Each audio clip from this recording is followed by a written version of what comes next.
Hi, Latoya. Good day, everybody. I am thrilled to welcome a most superb lady, a serial entrepreneur, a hotelier, a development expert, a multi-hyphenate, Latoyaa Roberts. So this is Tamu Petra Browne, Dr. Tamu Petra Browne. I work with women at the helm of businesses, be those businesses their own or at the helm of public or private sector organizations. And so I will have Latoya introduce herself. We met at Carifesta. So for those people listening, Carifesta is the Caribbean Festival of Arts. It was in Barbados in August, and we met there and created a great bond. So Latoya, if you had to do an elevator pitch about who you are and what you do, what would it sound like? Wow, good day, Tamu, and thank you for putting me in the hot seat immediately. Hi, everyone. Yes, I'm Latoyaa Roberts. I am a serial entrepreneur based in the Caribbean, specifically located in Trinidad and Tobago, but I live with the mantra of live local, think global. So I do a lot of development work in the global south, focus on communication strategies, focus on business development strategies, focus on international trade and development. And at the end of the day, I see myself as a people connector, opening opportunities to the world. This is really interesting, this idea of being global, right? While maintaining your connection to who you are and where you came from, which is perfect because today we're going to be talking about building businesses outside the Caribbean's borders. And I wanted to understand, where did you get that philosophy? I think growing up, I was always interested in understanding about different cultures and different persons. And during my undergrad, even though my main degree was communication studies, I also studied international relations. So I always had this knack for understanding how the global environment works, understanding what happens in other countries and how I can link it back to home. So I always had a passion for exploring the outside. Getting into the unknown or getting to another country was not a fear for me at all. So I think it just became a natural transition of me now moving to entrepreneurship with a more global outlook. So we actually didn't tell our audience where you are from. So could you tell us where you're from and why it's the best place on earth? Sure. So I am from Trinidad and Tobago, the wonderful Twin Island state in the Caribbean. And I really want to emphasize that I'm actually born, bred, and grown in Tobago, which is smaller out of the two islands. So a lot of people always know about being a Trini, which is fine. I have a claim to that name, especially in the international space, but more so I'm a Tobagonian growing Mhm. up in Tobago. Well, I can relate because I am from the Twin Island Federation of St. Kitts and Nevis, but a Nivision, which is the smaller of the two. And I understand, how the world sees these twin island states, and sometimes the smaller of the two is forgotten. So I'm glad that you are sharing your pride with being Tobagonian. I wanted to delve a little more into this concept of fear. And the reason I wanted to do that is because women are plagued with fear. And sometimes it holds us back. It's what I call the imposter jumbie, right? So we know about Mhm. the imposter syndrome, but I feel like that is really like a ghost. It's mythical. It's not real except to us. What was it about your life or your upbringing that has made you so unafraid? Or are you actually unafraid, or you just work through your fear? That's an excellent question, Tamu. I think it's a mix. I think one, being an entrepreneur, being a business person, understanding the global space makes you realize that there are risks involved. there's always going to be an idea of going into the unknown, or feeling as if you're in an environment that you are not particularly familiar with. But I think it's also the passion and curiosity that I have. I always ask questions like why or how to do it. So I think I've been able over the years to combat that fear or manage that fear by always realizing that at the end of the day, we are all humans. And even though you're in a space of unknown, many times once you start asking the right questions, once you let that curiosity peek inside of you, the answers come out. And many times I've also recognized that what seems so different or so strange or so unknown to you, there's actually some similarities within it. And there's some things that you learn and you cope and you adapt and you just move on with. So I've learned to manage my fears by working through it, definitely. Just saying no and being fearful doesn't appeal to me at all. I manage my risk and go into the unknown. Now, can we really talk to our listeners about all of the things that you do so that they can understand the nature of your entrepreneurial journey and the sheer diversity of ventures that you are engaged in? Oh, wow. So that's a long list, but I'll say I will start with some of the major activities that I'm involved in currently that really help to really build the portfolio of the things that I do. So one, I've been an international development specialist for about 15 years. And a lot of people say, what is that? Like when I try to explain international development, a lot of people think it's a bit obscure. So basically, I work with a lot of international organizations, whether it's multinationals or if it's philanthropic based with private sector based that operate in different countries who want solutions to different problems. So they may need to have project designs in health or education or dealing with something with the environment and blue economy. So along the lines of international development, I do a lot of research. I do a lot of project planning and design. I do a lot of communication strategy to build, to share that development story, to share that impact story of how these organizations go into a space and work and generate success and generate results. Sometimes the results aren't always successful, so I just have to say generate results, whether it's positive or negative, and what the lessons that could be learned. So, and I have been doing that for about 15 years. I've worked in Asia, I've worked in Africa, I've worked in Latin America and the Caribbean, I've worked in Europe, I've worked in North America, because that is where the donors are, that's where the philanthropic end of the business model is. And then that money and those projects are now diversified down into the global south. So I've been doing that. But in addition to that, I've always had a strong passion for communication and media development. So a part of a lot of my work over the years have been working in different organizations as it relates to communication strategy, media, marketing, messaging, speech writing, overall presentation of your company's strategic goals and directions, but from a communication lens. A lot of people always talk about, okay, the organization needs to have a strategic plan, and that's wonderful. But within the strategic plan, there's also strong communication plans built within the strategic plan. So I've worked along those lines in terms of your visioning, your messaging, your communication goals to your audience as your organization grows. Smaller projects that I've worked with is I also have a small hybrid publishing company called Books by LR, where I work with authors within the Caribbean region to actually self-publish their books. Because I do believe Caribbean people have stories to tell. We have strong voices, we have strong passions.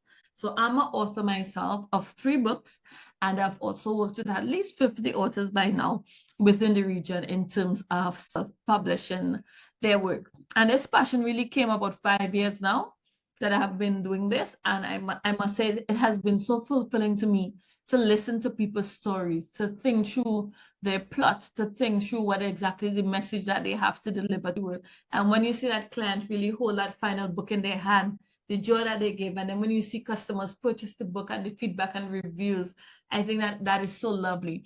And our Caribbean stories need to be told, and it has to be told from non-traditional publishers. It has to be told from Caribbean voices, because we have a unique part in this world, and our story should be told just as much as the mainstream larger novels, etc., are to be told and in the market.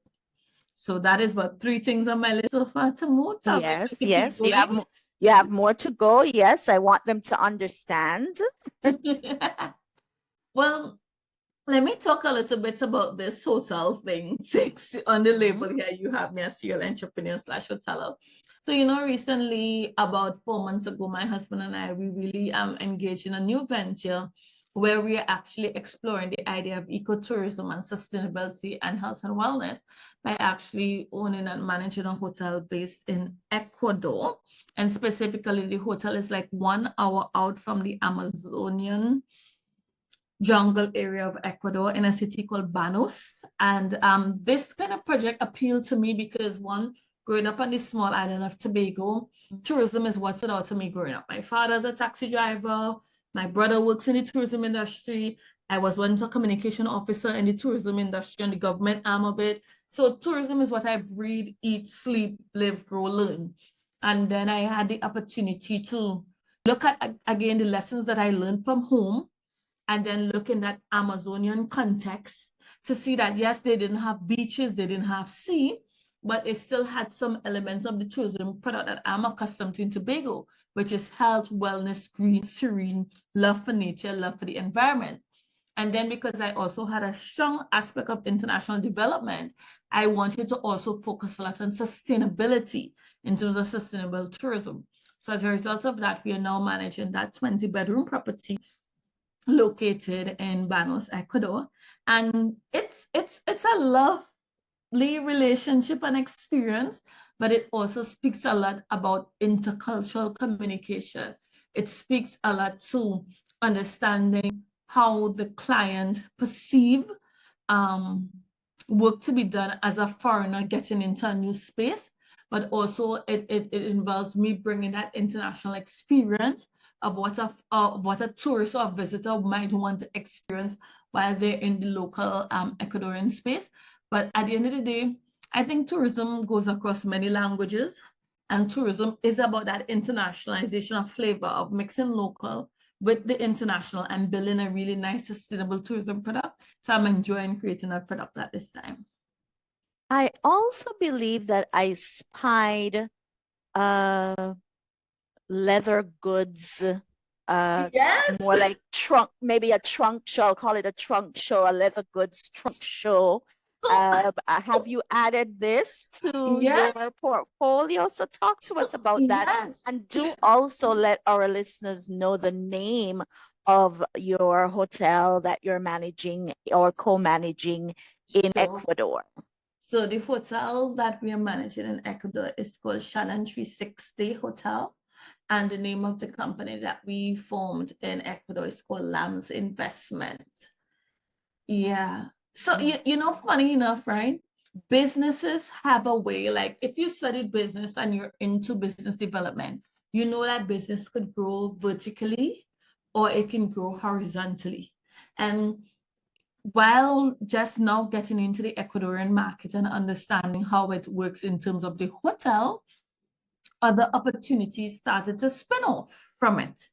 And one such opportunity is now the idea of, if you do research on what the country Ecuador is famous for, you will realize that it's famous for, one, export of flowers, specifically roses, export of fruits, specifically bananas. They also have a strong handicraft industry through traditional artisans with Ecuadorian leather, and also the wool material. Ecuador, Peru, all those countries along the Andean mountain, they have the llamas and the alpacas, and they are known for really good, nice wool and cotton material to make clothing, really thick, nice, sustainable clothing. So again, you're in this space, you're learning about the culture, you're learning about the business, you're learning about the opportunities. And another opportunity came on our laps to actually create our own design called Queer Designs. So it's authentic leather and artisanal goods made in Ecuador and now shipped and marketed to the Caribbean as our market. And that is what Courier Designs does.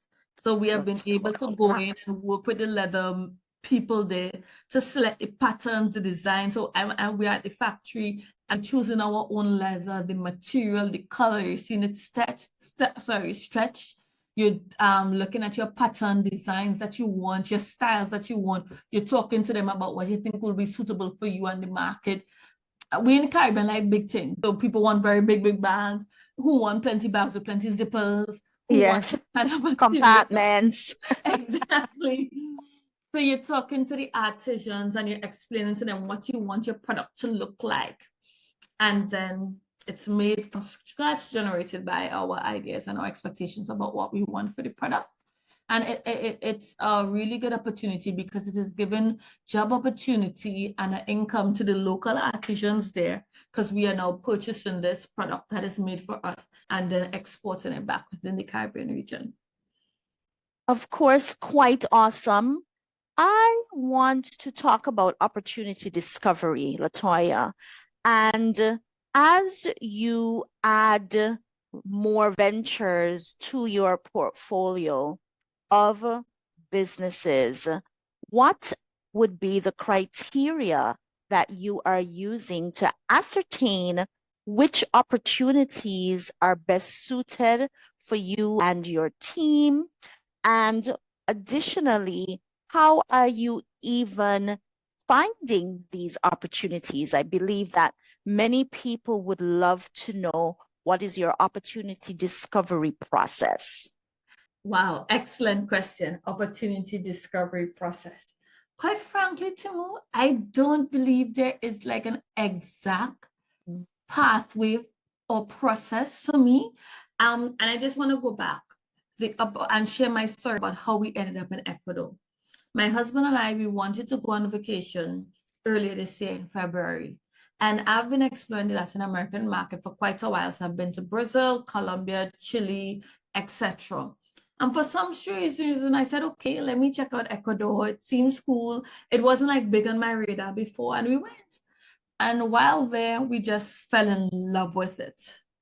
So my new passion and my new love for Ecuador and doing business in there was just a opportunity that came at a moment's notice. And when I looked at it, I analyzed it. And I'm very honest and transparent about it. I could have probably decided to venture and do business in any other Latin American country. But one, I found the market was smaller for me. I didn't want to get engulfed in the big shacks like Mexico or Colombia or Brazil immediately, because I'm still growing as an entrepreneur and a business development specialist. So I looked at the size of the market and what I thought I could have easily integrated into. Secondly, in terms of specifically the tourism product that was there in Ecuador, I found similarities to what I had at home. And three, I don't know if most persons who are listening, but Trinidad and Tobago is really suffering right now from a foreign exchange crisis of really getting access to US dollars. And the Ecuadorian market is actually US dollars based now. They converted their currency to US dollars about 10 years ago. So for me, it also made sense. I didn't have to worry about now converting Mexican pesos or Colombian pesos to US. And for me, US was prime. So it made sense for me to get into a market that could earn US dollars without having to deal with the challenges of getting into mainstream US market at this current time. So those were kind of factors that stood out for me of what drew me to Ecuador. My other business activities that I've started in the past, for example, my book writing passion, is because I've always been involved in media, communications, literature, and I'm just a natural orator. So it just became in its nature that I started to write, edit, and publish books. So I think different things, different opportunities and instances happened in my life. But I will say you need to have a knack looking for the opportunities when it comes to you in whichever form, analyzing it and being able to take that risk and go for it. Now, hope that answers the question. yes, very, you can see and trace your strategic thought. You are very strategic, and I can see the transfer of knowledge and skills from your business development specialist and international development specialist, alter ego lives, I would say. So what I also want to discuss is the idea of being an exporter and the limitations, particularly in the OECS. There are a lot of limitations regarding export. So our entrepreneurs, and I'll speak for St. Kitts and Nevis in particular, they have difficulty exporting because of logistics challenges.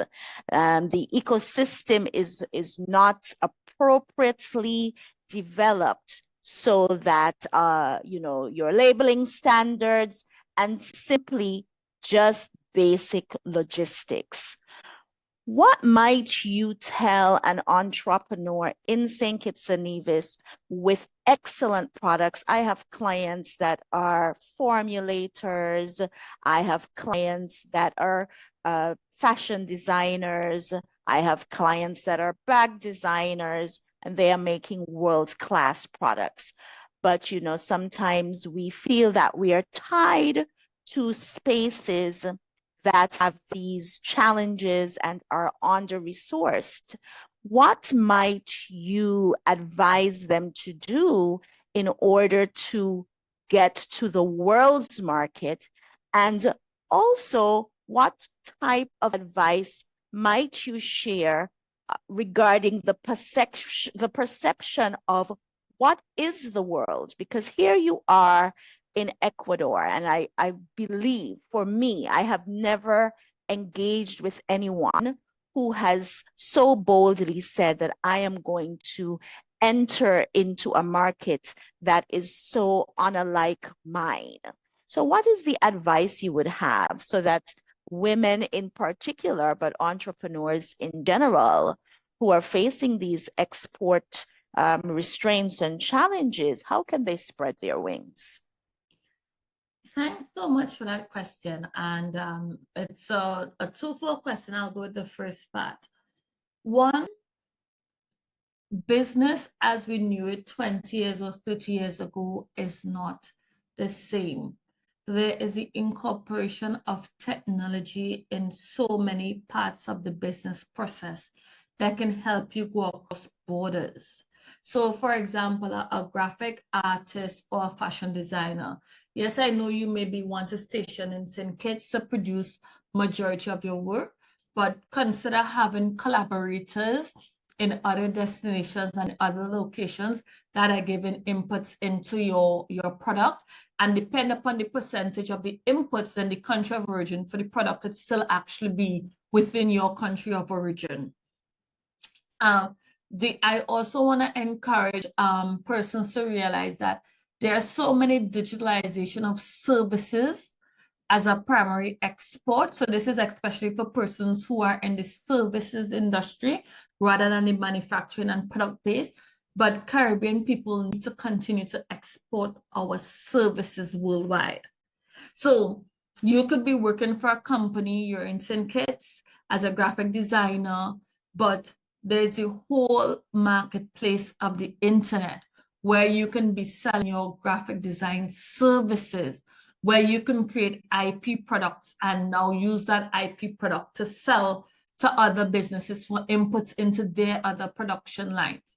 So yes, we understand that we have challenges with connectivity and logistics in terms of shipping physical products, in terms of the amount of output that you want to make into the international market. But there's a lot of technology that exists now that could really help businesses scale without primarily dependent on always being in the Caribbean as the main point of your service delivery. So I know a lot of companies based in Trinidad and Tobago have contracts with organizations and companies based in China to manufacture their product, and then it is redistributed from there. So you don't have to worry about the shipping logistics challenge in St. Kitts because your hub and your production space is actually over there. So I think you need to take the risk And I also found that cost of production lately, it is very relative. It really depends. You know, long ago, people used to want to have thousands of dollars to start a business, Right. but now you don't. You don't. Mhm. And the second question that you asked about in terms of specifically female entrepreneurs and really just knowing how to start or where to go. I honestly think it has to do with a transformational mindset, development mindset, a mindset to export and grow. If you live confined to a tiny space and you're only thinking that that tiny space is your market, then you will not force yourself, you will not venture to grow. But if you have a mindset that you want to go international, that you want to export, you want to start delivering goods and products to Barbados, to Trinidad and Tobago, to Guyana, and then you move down the South American market chain, etc. You will get there if your mindset is geared towards this. So you really this business strategy, as you were saying, everything is about strategy and mindset, you know. Yes, money and capital goes a long way, but there's a lot of money, there's a lot of capital out there, but you have to get that mindset that you want to do it and you are going to take the risk and venture. And the last thing I want to say, sometimes we within the Caribbean, we get ashamed of failed businesses. But most serial entrepreneurs have like 40, 50 companies, and 10 or 20 of those might crash before that one became a millionaire company. And sometimes we get intimidated by friends and family because they may laugh you and say your business bust, or they might feel your business not doing so well, or they might be like, but you always on the hustler, you always had a business idea, you always making something new. But that is what an innovator is. That is what an entrepreneur is. I prefer to have a young person who every 2 weeks, every 3 months, they have a new business idea and they're testing, they're piloting, they're exploring ideas, they're collaborating. And then eventually that business will stick. I've had business opportunities that I started and eventually it didn't work out and I had to close them down. And I've taken the skills and the knowledge that I had from that previous business and now applied it with my lessons learned and doing better at another business. So you need to have an entrepreneurial mindset of having many business ideas, planning them out, and seeing which one you want to execute.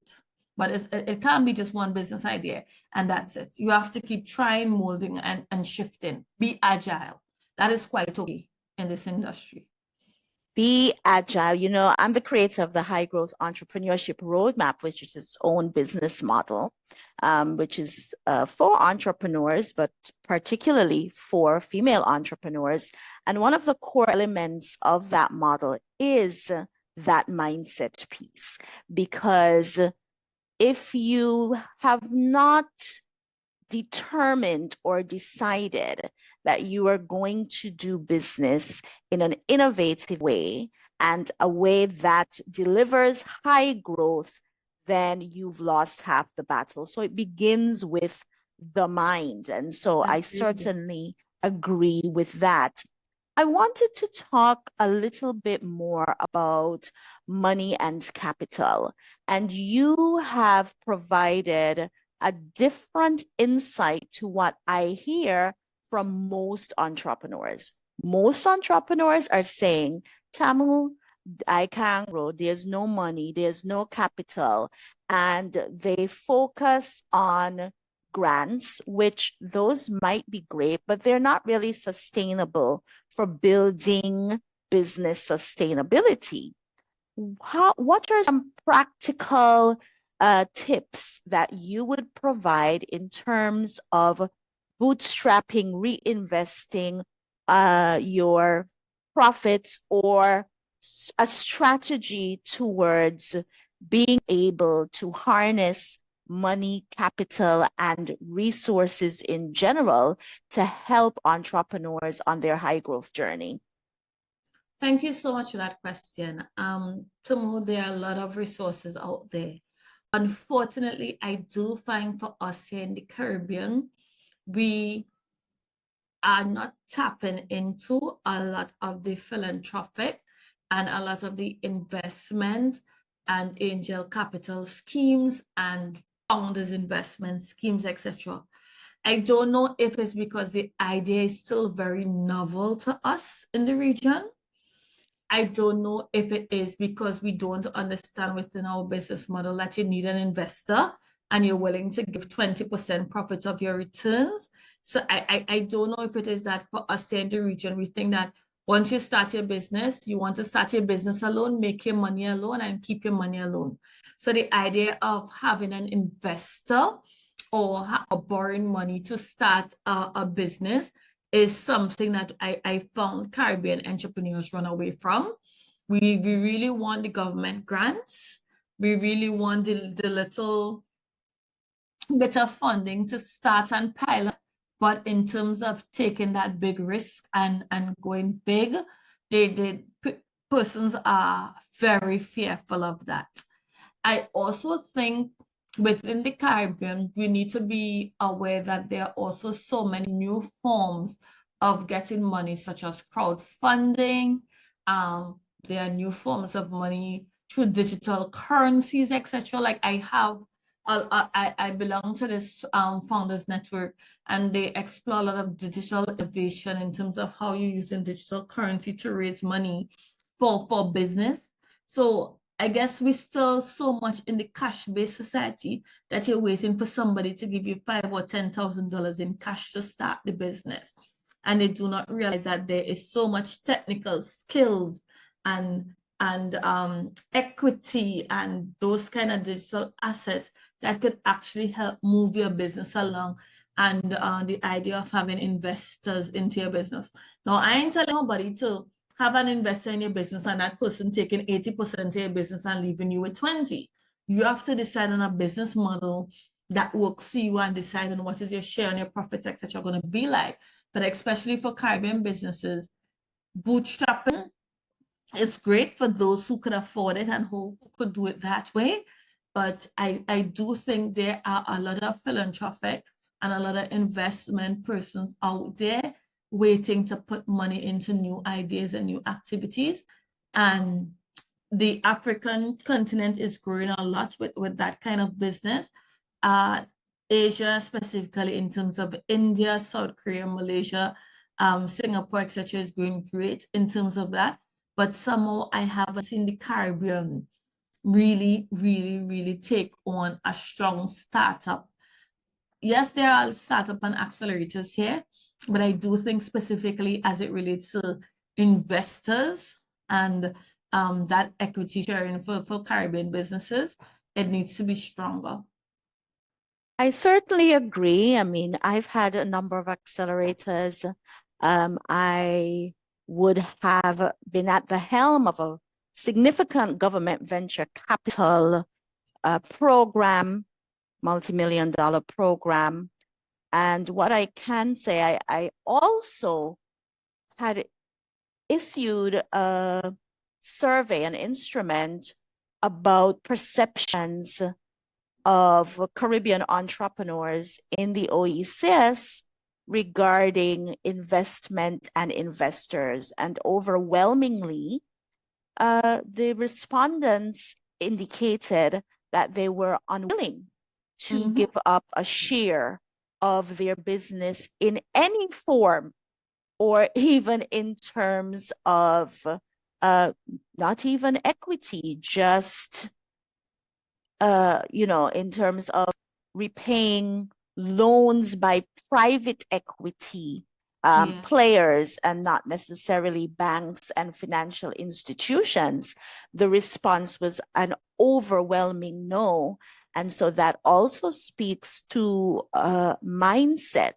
I wanted to discuss networks, partnerships, etc. Now, everybody who knows me and has been in conversation with me in business environments, they know that I speak all the time about the science of networks and networking regarding weak ties and strong ties. And you mentioned some interesting networks that you are a part of. You spoke about that founders network. I'm going to need an invite, Latoyaa, okay? That founders network regarding digital assets and this type of digital framework for funding. Can you talk to us about how one networks for business growth and what types of networks should entrepreneurs seek out? Excellent question, Tamu. And to start that answer, I would like to encourage persons to really absorb this statement. Your network is your net worth. Yep. For me, I really operate on that premise. So over the years, I've been able to build strategic relationships and partnerships with persons in many different spaces, whether from academia, whether from business, whether from legal, whether from civil society, etc. And what you find is that when you are in those circles, one, you can talk to people about similar business ideas and opportunities that you are trying to investigate and understand. Two, you are able to pull from resources or even negotiate better for services and resources if you're in that network of people. And then three, at the end of the day, it really helps to support your business when, as a business person, you are part of a business chamber or association, because it introduces you into the policy mechanisms of a country, of a governance system that will help, or the industry or the ecosystem that your business is in, that you need to figure out to help your business grow. So, for example, when I started my business in Ecuador, I knew nothing about Ecuador. Nothing, nothing, nothing. So there I started to pick up the phone and call around and talk to people in my network. Hey, who is the ambassador to TNT for Ecuador? Or is there a trade office? Or is there some kind of business development committee or somebody? Because here was I, as a national to that country, trying to get into that country market. So you needed to talk to people within a network who might know somebody or refer or have some kind of dialogue or opportunity to connect. And from there, it snowballed me into one organization, into one person, into one opportunity. And I was able to gather the information that I needed to get my business across. Likewise, I belong to two of the business associations here in Trinidad and Tobago, the Trinidad and Tobago Chamber of Industry and Commerce, and also the Trinidad and Tobago Coalition of Services and Industry. And that is a collection of business people in different sectors and different industries. So not you have to know to screen the information that matters to you. So not everything that pops up on the website or on the chat or that they offer will appeal to me. But I'm in my corner looking for the things and gravitating to the information and the opportunities that will fulfill my task and my things that I need to get done. And likewise, other people might reach out to me for services, opportunities, strategic arrangements of things that need to be done. And I found that this is such a wonderful way to move business along. So your network is your net worth. That'll help you through the business environment. Most definitely. And in her coaching and co-working program, we have another one coming up in 2026. We're in our first cohort this year. We have an entire module on networking, and I've seen it play out in my life, my business growth, etc. But I don't think that people understand that in everything in business, even in networking, there is a strategy to it, and really understanding that it is the people who are not closest to you that bring the most value and knowledge to you when it comes to business growth. Now, as we wrap up, I want to paint a picture for the people who will be listening, and they're going to say, Tamu, this interview was very motivating. We love Latoya. She is doing so many things. And I know that they are imagining that you have a humongous team of people, and they're going to say, well, she can do that because she has maybe 50 employees or something of that sort, right? Could you talk to us about how you manage these businesses? What does your team look like? And what would be the number one piece of advice for managing a portfolio of ventures? Wow, Tamu. I think maybe some people say I'm a superwoman because no, I do not have a large team in any way. All my business activities and my endeavors start at the base, at the core being my husband and I. At the core, in terms of my hotel in Ecuador, I have staff. So I have a general manager and staff on the ground there. In terms of my company Books by LR, it's just myself and one other person, my graphic design artist, who do those components. In terms of my other business activities, I have two other strategic business consultants slash advisors who do work on the ground. So one, you have to be smart about the skills and the resources that you are pulling into your team and what you need them there for. So HR capacity is important. I like to work with a very high multi-skill, multifunctional team. That is for me. So I am very good at multitasking, and I prefer the persons that are around in my team and core. They are good with different skill sets and can multitask. I know other people may disagree, and they build their team based on more specialization of persons being specialists in different areas, and they hire specialists through every single task within their workflow. I have found for me that system does not work for me because I like to multitask. Also, I like to learn. I like to learn by doing. I like to experiment, explore, and learn. So that has worked for me. But within having a task team and having a high performing team, I will say work-life balance is important. Finding that space and that time to do what you love. You engage into business activities that make sense for you and that it's not a burden or a pain or you're not finding joy in engaging in it. I think that will really help make the difference. And lastly, there's certain things that you can outsource where you need to.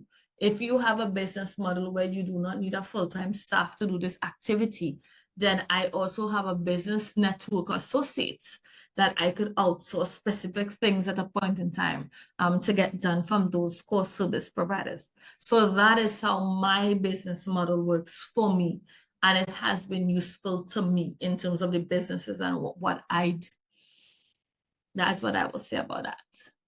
Well, thank you for that insight, because I believe that there is this fallacy that to have high growth enterprises, that you need to be maybe a multinational, or you need to have a number of brick and mortar spaces, or you need a team with multiple departments and divisions, that your HR capacity bill might be 60% of your revenue. I believe that these are the types of images that appear in entrepreneurs' minds when we talk about doing big business and doing business outside the region's borders. And so I am glad that you have dispelled that myth, but also sharing with our listeners that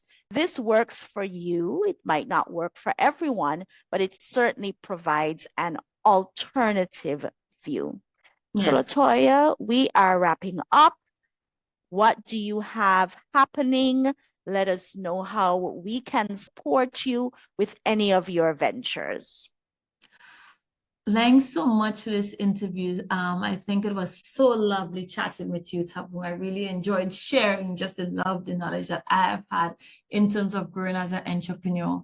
The year is coming to end. It's 2025. And what I was saying in terms of books by LR, I am going to, and this is a prelude for my birthday, I am going to launch an opportunity to give one author based here in Trinidad and Tobago the opportunity to publish their book, courtesy of Books by LR. So persons could follow that social media page for when the information comes out in November, to see if you will be that lucky person who had a Caribbean story to tell, who have an opportunity that you had in your mind and you really need to get it out. So I'll be doing that in terms of Books by LR. In terms of what I'm doing with the hotel in Ecuador, next year I will be doing a lot of trips, taking Caribbean people to Ecuador, and hopefully also doing a reverse where I'll be bringing Ecuadorians to the Caribbean. So I'm really working on sorting out that business model and the partnership and strategic arrangements to make that happen. So if you ever thought about Ecuador, if you're from the Caribbean nation and looking for a trip to go, I don't know who to travel with. If you focus on health, wellness, sustainability, tourism, and getting to see the Amazon from the Ecuadorian part of it, do check us out at Shannon 360 Hotel. The information will be there in terms of those stores for persons who may be interested in that. I think those are two big things that you can look forward to coming out soon from me at this point in time. Big things indeed. I'd like to thank you, Latoyaa Roberts, serial entrepreneur extraordinaire, hotelier, mother. We didn't say that, right? Mother, Yes, wife. wife, so many things, a multi-hyphenate genius. And I'd like to thank you for sharing your time, but even more importantly, your expertise, your lived experience with us. So thank you. Have a wonderful day. Thank you.